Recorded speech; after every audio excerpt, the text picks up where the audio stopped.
మొత్తం ఈ ప్రాంతానికి సంబంధించి ఆదిలాబాద్ ఉమ్మడి జిల్లాకు సంబంధించి కానీ కరీంనగర్ ఉమ్మడి జిల్లాకు సంబంధించి కానీ నిజామాబాద్లో జగిత్యాల కురుట్ల మెట్పల్లి ప్రాంతానికి సంబంధించి అనేక మంది పేద ప్రజలు వైద్యం నిమిత్తము చికిత్స కోసం వాళ్ళ కరీంనగర్ ప్రధాన ఆసుపత్రికి రెగ్యులర్గా వస్తూ ఉంటారు.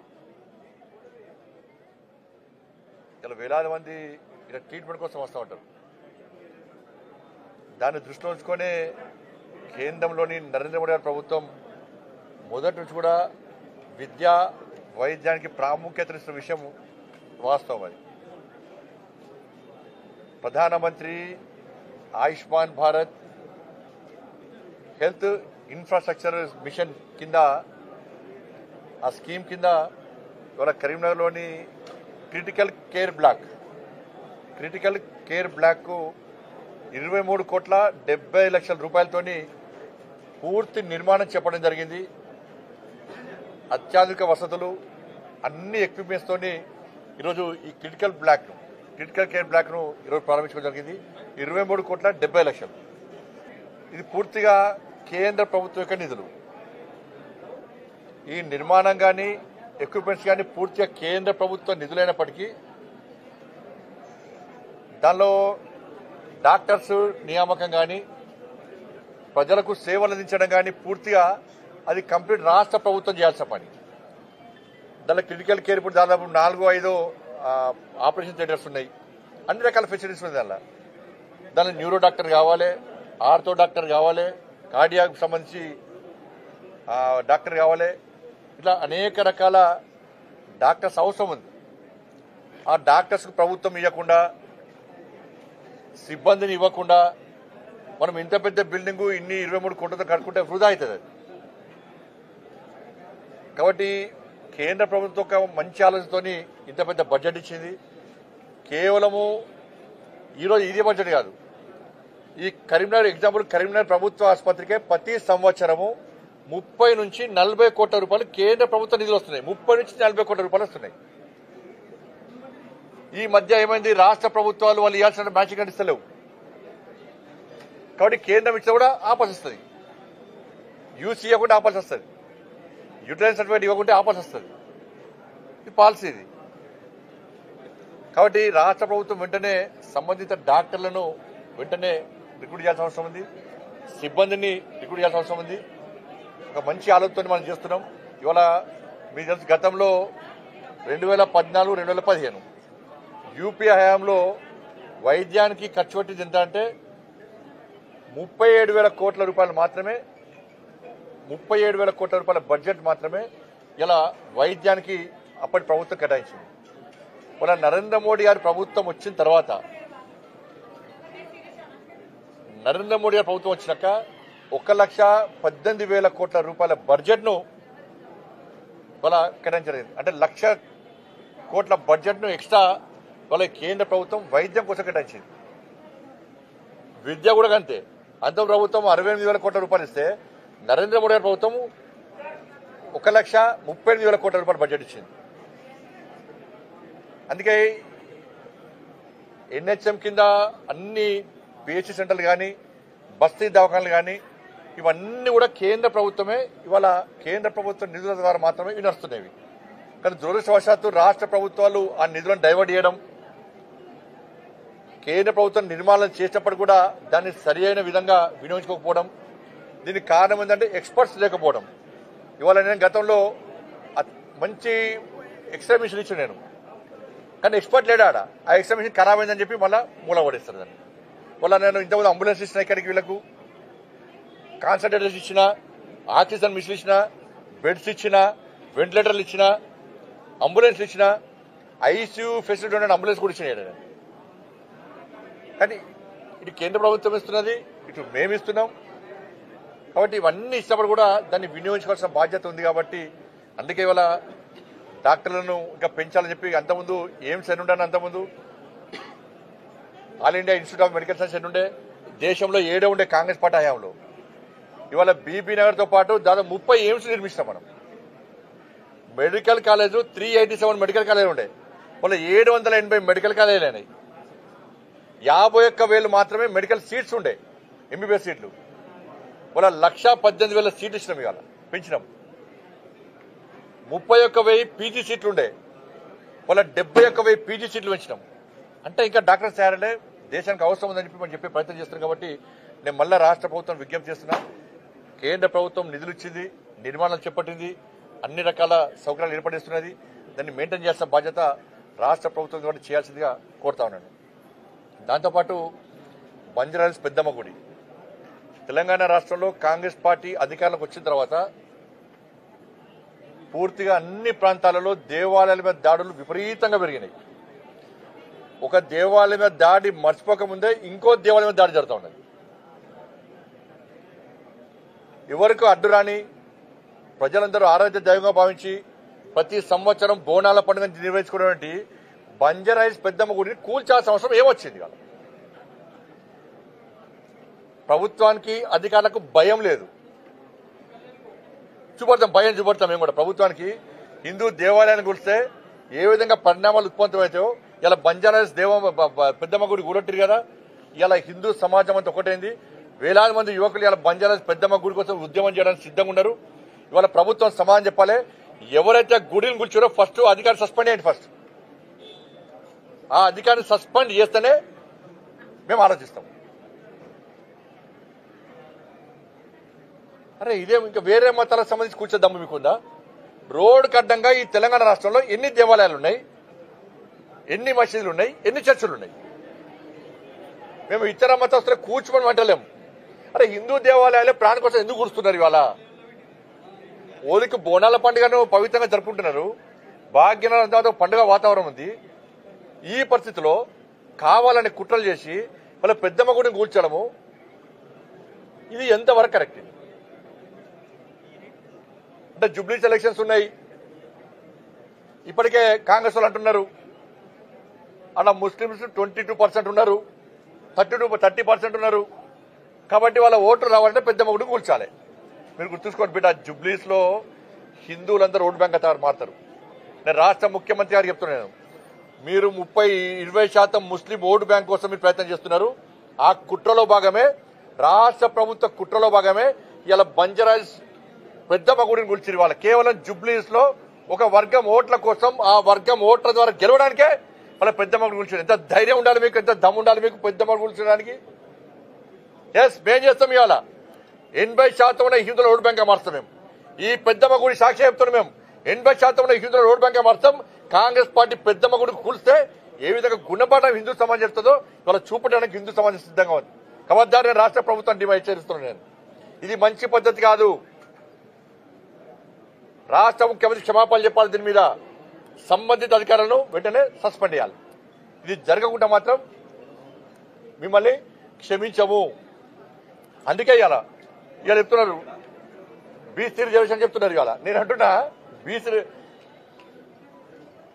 కామారెడ్డిలో వీళ్ళు ప్రకటించింది బీసీ డిక్లరేషన్. వాళ్ళ జరుగుతున్నది ఏంది? బీసీలకు 5% మాత్రమే ఇచ్చారు, ముస్లింలకు 10% ఇచ్చారు. బీసీలకు 5% ఇచ్చారు. అది కూడా 5% కాదన్న, అంతకుముందే 34% ఉండే స్థానిక ఎన్నికల్లో స్థానిక సంస్థల రిజర్వేషన్ 34% 32% చేసిరు. ఇప్పుడు మళ్ళా ఇంకా 2% తగ్గించారు. సరే, వాళ్ళు చెప్పేదాని ప్రకారము బీసీలకు ఇచ్చింది 5%, ముస్లింలకు ఇచ్చింది 10%. దీన్ని ముస్లిం డిక్లరేషన్ అంటారా, బీసీ డిక్లరేషన్ అంటారా? చెప్పండి. 5% బీసీలకు ఇచ్చి 10% ముస్లింలకు ఇస్తే దీన్ని పక్క ముస్లిం డిక్లరేషన్ అంటారు. ఇలా కాంగ్రెస్ పార్టీ కామారెడ్డి వేదికగా ఈ తెలంగాణ రాష్ట్రంలోని హిందువులను, బీసీలను దగా చేసింది, మోసం చేసింది. మీరు ఇప్పుడు ఇచ్చేది ముస్లిం డిక్లరేషన్, బీసీ డిక్లరేషన్ కాదు మీరు అమలు చేసేది.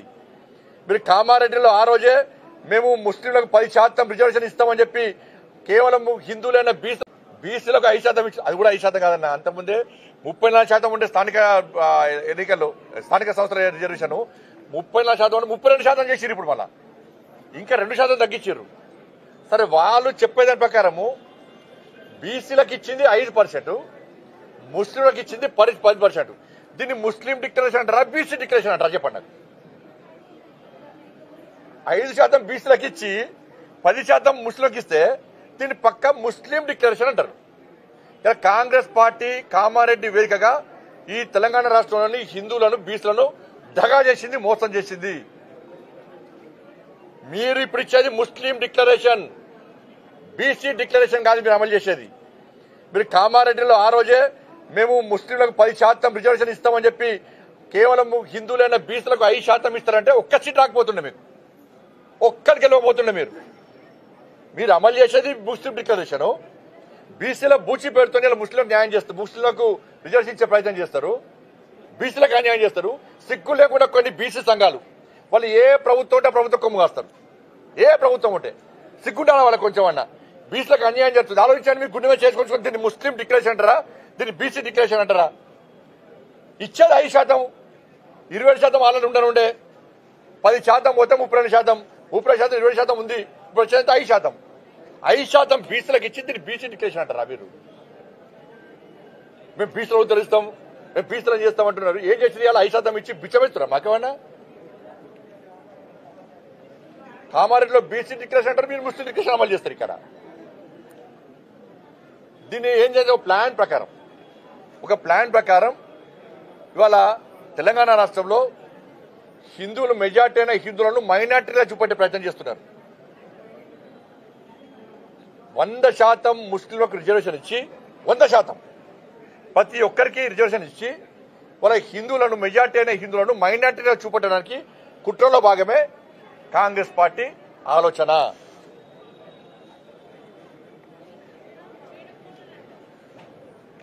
ఇదే పరిస్థితి. ఇవాళ మేము మొదటి నుంచి మా లైన్ క్లియర్. మేము బాబాసాహెబ్ అంబేద్కర్ రాజ్యాంగానికి అమలు చేస్తున్నాం దేశంలో. నరేంద్ర మోడీ ప్రభుత్వం గుజరాత్లో చేస్తలేరా, మహారాష్ట్ర? నువ్వు తెలంగాణ ఏడుపేడు ఫస్ట్, తెలంగాణ ఏడుపేడు ఫస్ట్.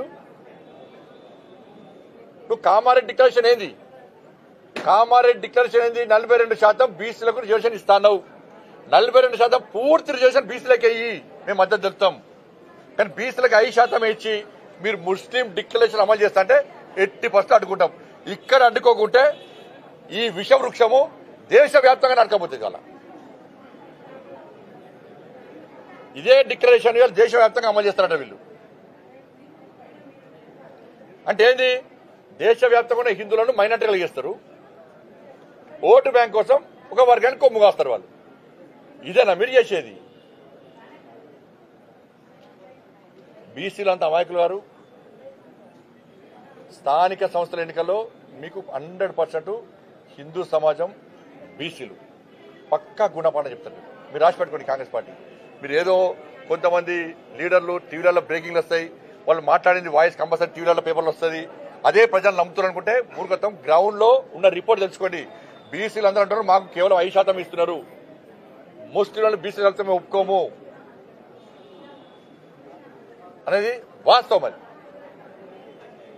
రాహుల్ గాంధీ గారు అంటున్నారు హిందూ ఇది దేశవ్యాప్తంగా 50% ఉన్న రిజర్వేషన్ కోటలను గేట్లను తొలగించాట, రిజర్వ్ అమలు చేస్తారు. అంటే హిందూ ధర్మాన్ని అంటే హిందూ సమాజాన్ని దాని సంగతి చూస్తారండి. నిన్న ఏదో పేపర్ చూసి నిన్న మీ తాతతో కాలే,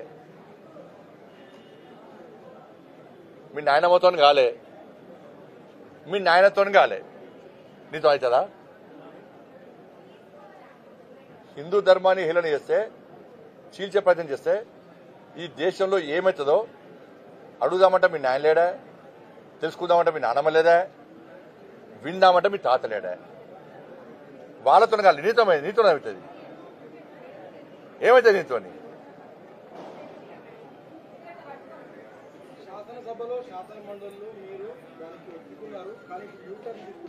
ఎవరు ఒప్పుకుంటారన్నా? మా మొదటి నుంచి లైన్ ఇదే. గతంలో రాజశేఖర రెడ్డి గారు 4% రిజర్వేషన్ ఇస్తున్నారని ఇచ్చిరన్న, ముస్లిం బీసీ కలిపిరు. ఇలా ఫైట్ చేసింది ఎవరు? మేమే ఫైట్ చేసిన, లాడీ దెబ్బలు తిన్నా మేము. ఆ రోజు కేసులైనా మా మీద. ఈ కొంతమంది దరిద్ర బీసీ కొన్ని సంఘాలు ఉంటాయి, వాళ్ళు కొమ్ము కాశారు. ఇలా ఎవరికి అన్యాయం జరిగింది? జిహెచ్ఎంసీ ఎన్నికల్లో అన్యాయం ఎవరికి జరిగింది? ఏడవైన బీసీ సంఘాలు. మరి ఏడవైన బీసీ సంఘాలు బీసీలకు అన్యాయం జరిగితే ఒక నచ్చాడు, ఒక నచ్చేమంటాడు బీసీలకు అమలు చేస్తుంటే బీజేపీ బీసీలకి 40% ఇవ్వాలని మేమంటున్నాం. మీరు ఇద్దరు బీసీ సంఘాలు అంటున్నాయి. కొన్ని సంఘాలు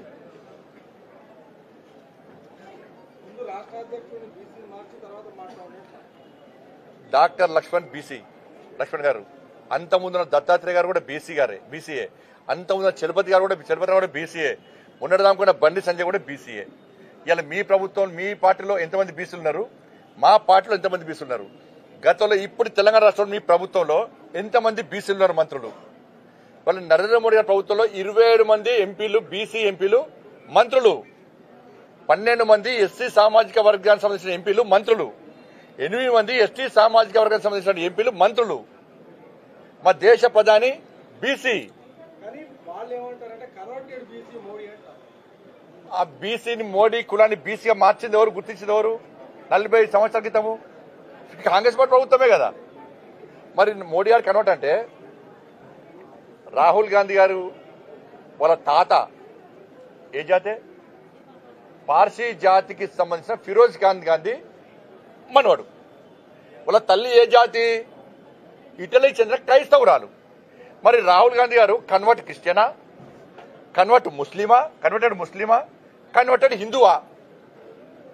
చెప్పాలి. మోడీ గారు పక్కా హిందూ. మీ కాంగ్రెస్ పార్టీ వాళ్ళని బీసీలో గుర్తించింది, వాళ్ళ కులాన్ని బీసీలో వచ్చింది, పక్కా బీసీ. నేను క్లారిటీ ఇచ్చిన. మరి రాహుల్ గాంధీ గారు కన్వర్టెడ్ క్రిస్టియనా, కన్వర్టెడ్ ముస్లిమా, లేకపోతే హిందువా? చెప్పండి. ఏ జాతికి చెందిన వ్యక్తి?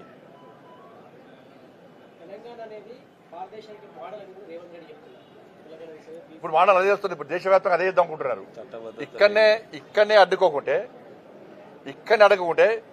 ఈ విషవృక్షము దేశవ్యాప్తంగా నారదామని చూస్తున్నాం. కాబట్టి ఇక్కడనే భారతీయ జనతా పార్టీ పక్క అడ్డుకొని తీరుతామేమో.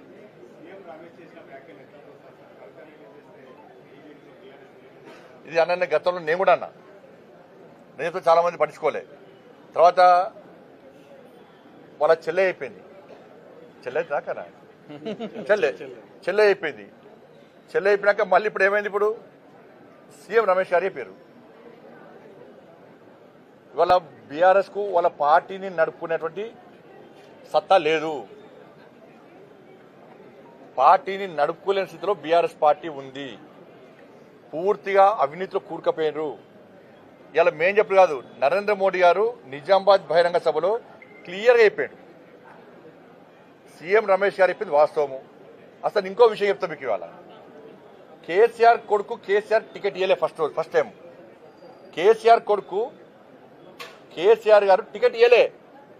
అక్కడ సుధాకర్ గారు పోటీ చేస్తే ఇదే కేసీఆర్ కొడుకు పోయి సీఎం రమేష్ గారు కలిసి, నాకు మన పార్లమెంట్ కలిసినప్పుడు ఇప్పుడు సీఎం రమేష్ గారు చెప్తే సీఎం రమేష్ గారు వచ్చి కేసీఆర్ కలిసారు. అరే కేటీఆర్ పోటీ చేస్తారంటే వద్దు అక్కడ గెలవడు అని చెప్పన్నారు. అక్కడ కేకే మహేందర్ గారు గెలుస్తారు, ఈయన గెలవడు అన్నారు. గెలవడు అన్న కేసీఆర్ సీఎం రమేష్ గారు ఎట్లా ఒప్పించారు? కేసీఆర్ గారు ఒప్పించి సుధాకర్ గారు డ్రా చేయించారు. అప్పుడు పరిస్థితి ఏంది? కేసీఆర్ కొడుకు పరిస్థితి ముడతల షర్టు, రబ్బర్ చెప్పులు, ఆ ఫోటో చూసినా అయితే అది. అప్పుడు సీఎం రమేష్ గారే ఆర్థిక సాయం చేసిండు. సీఎం రమేష్ గారే ఈ కేసీఆర్ కొడుకు ఆర్థిక సాయం చేసిండు. సీఎం రమేష్ గారు చేసిన ఆర్థిక సాయంతోనే నువ్వు ఎమ్మెల్యే అయినవు. ఇవాళ ఇది ఫ్యాక్ట్. ఇది బీఆర్ఎస్ నడుపుకోలేని స్థితిలో నువ్వు బీజేపీలో విలీనం చేద్దామనుకున్నావు. నరేంద్ర మోడీ గారు నిజామాబాద్ సభ వేదికగా క్లారిటీ ఇచ్చిండు. కేసీఆర్ గారు నాకు వచ్చిండు, నాకు ఆరోగ్యం బాగలేదు, నా కొడుకును ముఖ్యమంత్రి చేస్తా అని చెప్పన్నాడు. నేను క్లియర్గా మాది వారసత్వ రాజకీయాలకు మేము వ్యతిరేకం, మేము ఎట్టి బస్లో దాన్ని సహించము, మేము సపోర్ట్ చేయమని చెప్పి నరేంద్ర మోడీ గారు క్లారిటీగా చెప్పిండు. ఆ రోజు చెప్పిండు, బహిరంగ సభ వేదికగా చెప్పిండు. మేము మొదటి సీఎం రమేష్ గారికి అదే చెప్పారు. ఎందుకంటే వారసత్వ రాజకీయాలకు వ్యతిరేకం, మేము అవినీతికి వ్యతిరేకం. ఇవాళ బీఆర్ఎస్ పార్టీ ఏంది? ఎవరి పార్టీ బీఆర్ఎస్? బిడ్డ, కొడుకు, అల్లుడు, ఇంకా సరగుడు కొడుకు, తండ్రి, వీళ్ళ పార్టీ బీఆర్ఎస్ పార్టీ. ఎట్లా ఒప్పుకుంటాం మేము? దేశంలో కాంగ్రెస్ పార్టీ యొక్క వారసత్వ రాజకీయాల వ్యతిరేకంగా మేము ఫైట్ చేస్తున్నాం మేము. కాబట్టి నేను మళ్ళీ చెప్తున్నాను, మళ్ళీ పూర్తిగా అవినీతి కూరుకుపోయింది ఇవాళ బీఆర్ఎస్ పార్టీ. మరి సీఎం రమేష్ గారు మాట్లాడిన దానికి ఇలా కేసీఆర్ కొడుకు సమాధానం చెప్పాలి. ఏదో మీడియా ఉంది కదని చెప్పి అది ఏ భాష నేను ఎంత బాగా అనిపించిందంటే, ఎవరి చలో చర్చకు సిద్ధమా? చర్చ వేదిక నేను ఏర్పాటు చేస్తాను. మీరు కరీంనగర్, హైదరాబాద్ చలో డే టు టైం కేసీఆర్ కొడుకుని డిసైడ్ చేయమను.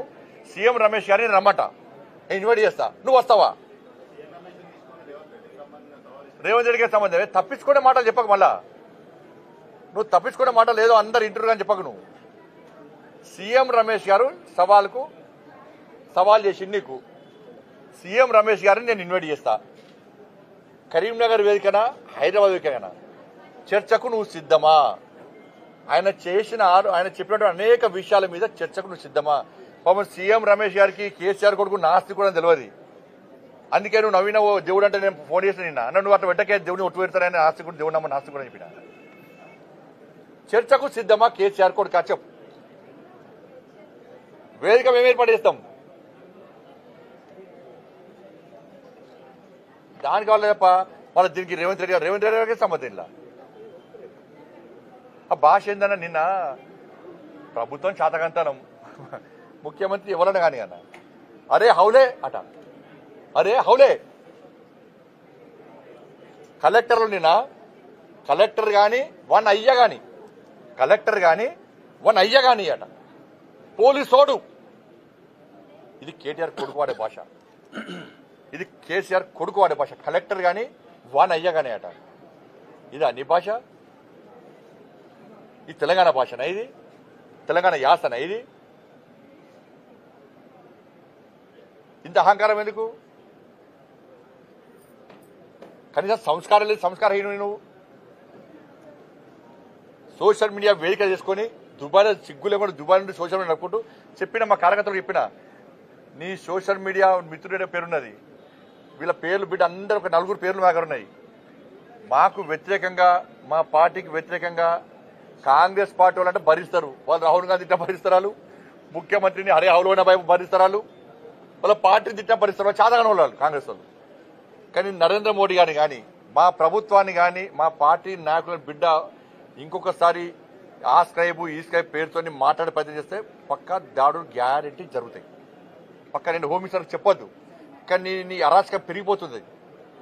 దాదాపు 100 సోషల్ యూట్యూబ్ ఛానల్ పెట్టుకొని అడ్డాదారులు సంపాదించిన పైసలు వాళ్ళకి వెచ్చించి వాటి ద్వారా ఏదో చేయాలని చూస్తున్నావు. ఏం కాదు, దాంతో చేస్తున్నావు. అధికారానికి వచ్చినావా? ఉన్న సీట్లు వీకినేని నేను మా కార్యకర్తలు కూడా చెప్తున్నాను. నేను ఈ కేసీఆర్ కొడుకు యూట్యూబ్ ఛానల్ వేదికగా ఇబ్బంది, తప్పుడు వ్యాఖ్యలు చేస్తున్నాడు, తప్పుడు ప్రచారం చేస్తున్నాడు. ఎక్కడికక్కడ అడ్డుకోని, దొరికిన అడ్డుకోని, చలో కేసులు అయితే కేసులు అని. అరే మోడీ గారి మీద ఇష్టం వ్యాఖ్యలు చేస్తారు. హోమ్ మినిస్టర్ చెప్పొద్దు నేను, కానీ నువ్వు నీ హద్దు మీరిపోతున్నావు. పక్కా ఉంటా, పక్కా 100% ఉంటా. కరీంనగర్ వేదిక రెడీ, నేను వేదిక ఏర్పాటు నేను కేసీఆర్ కొడుకు చెప్తాను, పక్క చెప్తున్నా. నేను చెప్తున్నా సీఎం రమేష్ గారు రమ్మంటా. నేను సీసీ ఫుటేజ్తో సహా 10 సంవత్సరాల నుంచి కాంట్రాక్టులతో సహా, నువ్వు చంపిన కమిషన్లతో సహా, నువ్వు పాల్పడ్డ అవినీతితో సహా అన్ని తీసుకొని ఆయన వస్తానని రెడీ ఉన్నాడు. నువ్వు ఎప్పుడు వస్తావో టైము డేట్ ఫిక్స్ అయ్యి, నువ్వు మళ్ళీ దీన్ని తప్పించి ప్రజల దృష్టి మళ్లించడానికి, మీడియా అటెన్షన్ డైవర్ట్ చేయడానికి నువ్వు మళ్ళీ వేరే పెడితే నేను పబ్లిక్ క్షమించాను. మేము డేట్ అయితే రాడు కదా ఆయన. ఏ డేట్ అంటే ఆ డేట్ రెడీ. నేను సీఎం రమేష్ గారు రమ్మని బాధ్యత పక్క ఏ బాధ్యత చేసుకుంటా, పక్క 100%. అన్న భారతీయ జనతా పార్టీ ఇప్పుడు మొడదానికి గిదే మీరు చేసిరన్న, మొడదానికి ఏం చేశారు? బీఆర్ఎస్ బీజేపీ ఒకటి కుంభం వచ్చారు. బీఆర్ఎస్ బీజేపీ ఒకటి కుంభం. ఇవాళ వాస్తవం బయటపడ్డది లేదా? ఇది మేము మొత్తుకొని కాదనంటే వదికు మీడియా చెప్పబడుతుంది, ఊళ్ళలో ప్రచారం చేస్తుంది, మా కుంభములు చేయాలి. ఇంకా దరిద్ర పాడుతో మేము పెట్టుకుంటామంటే కూడా వినపోతుంది మీరు. ఇలా వాస్తవాలు బయటపడ్డాయా లేదా? ఇప్పుడు మళ్ళీ మన కొత్త దుకాణం పడుతుంది, మళ్ళీ టీడీ పని పడుతుంది. మళ్ళీ మేము తెలంగాణ రాష్ట్రంలో మేము అహంకారంతో చెప్తలేము. తెలంగాణ రాష్ట్రంలో భారతీయ జనతా పార్టీ స్వతగా పోటీ చేస్తుంది. నరేంద్ర మోడీ గారి చరిష్మా, నరేంద్ర మోడీ గారు తెలంగాణ రాష్ట్రంలో అమలు చేస్తున్న సంక్షేమ పథకాలు, అభివృద్ధి, ఇవాళ బీఆర్ఎస్ పార్టీకి వ్యతిరేకంగా ఏ విధంగా నిర్ణయించుకున్నారో అతి తక్కువ సమయంలో కాంగ్రెస్ పార్టీ ప్రజా వ్యతిరేకత చూరకున్నది. కాబట్టి ప్రజల లోపల చర్చ జరుగుతున్నది ఆల్రెడీ. ఏమనంటే ఒక్కసారి భారతీయ జనతా పార్టీకి అవకాశం ఇవ్వాలి.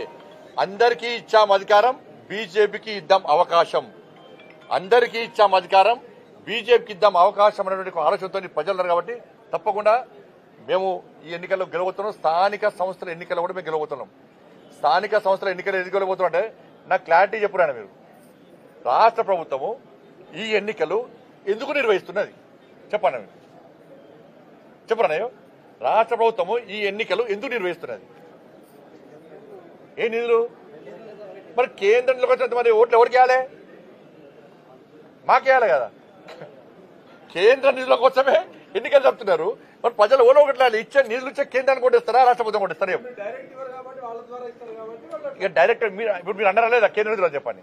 ఇవాళ గ్రామాల్లో చర్చ అదే జరుగుతుంది అన్నారు. కేంద్రం నిధుల కోసం మాత్రమే వీళ్ళు ఎన్నికలు పెడుతున్నారు కాబట్టి నిధులు ఇచ్చే కేంద్ర ప్రభుత్వ పార్టీ అయినా భారతీయ జనతా పార్టీకి ఓటేయాలని చెప్పి మీకు అప్పీల్ చేస్తున్నాం. రాష్ట్ర ప్రభుత్వం ఆట ఏడుస్తున్నది.